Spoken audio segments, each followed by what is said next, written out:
Hi guys. Some of you are working from home and have been very ambitious and want to work on portraiture. So first things first, I want to give you a few guidelines as to how to approach this. Portraiture is one of the hardest things, but definitely the most interesting. So I don't blame you if you want to jump right into portraiture. I would still encourage you to keep doing some blocking exercises, which really urge you to work from big shapes to small shapes and study canons of proportion. You know, how do you measure? How do you keep comparing forms within forms? You are all at a different level, but whatever is applicable to you, use that from this video, and I'm happy to answer any questions. I will also be sending you a bunch of videos which are done over a time lapse, so they're quick. They're not necessarily follow along lessons, but you can look at my process and continue to work. When we meet for an individual critique or a group critique, you will be sending me your work a day or two in advance, so I can look at your project and help you individually with the areas that concern you. So just a quick overview of how we approach.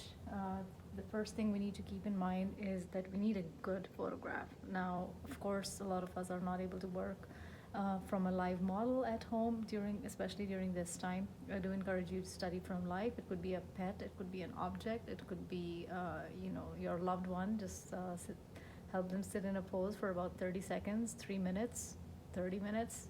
Take it from there. But if you are choosing a photograph, make sure it's one which has a clear distinction between light and shadow. So for the early stages, you want to keep it really simple.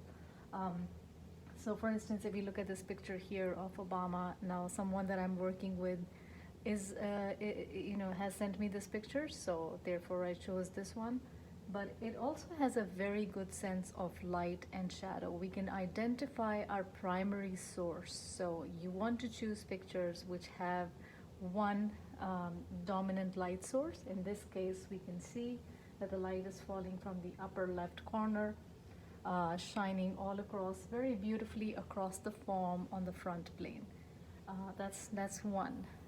Two, you're going to be able to identify what is the front plane and what are the side planes. Now, I want you to look at this planes of the head. This is an Asaro's head. On our head, we have these different planes. So when you break down a study in terms of planes, it just makes it so much easier to understand where you apply value, where do you apply structure, how do you use transition in terms of shading. So it's very important to study planes as we work on the portrait. I will send you a video right after this telling you where to begin. How do you start your project? It can be very intimidating, but portraiture is fun. So look forward to that video. But for now, I just wanted to show you the Asaro's head. It's very helpful if you'd like to invest in it. It's available on planesofthehead.com. It's a very helpful tool. What you can do is if you put it on a tripod, you can actually position it with the same way that your photograph is positioned. So in this case, like you see, the orientation is towards the left, the gaze is straight out in the direction. In the distance, we can see the side planes. We can see some bit of the front plane, but not all of it. We see one big unified shadow for the side plane. So just a first few quick things that we want to do is study the direction of light and where is the orientation. After that, you want to establish the center line. So you want to see that right about in the middle, all through the nose, from the forehead to about the middle of the nose, to your philtrum, down to your pit of the neck. This is a good way to establish the center line. When we actually transition onto the paper, we're going to mark the top and the bottom and the width.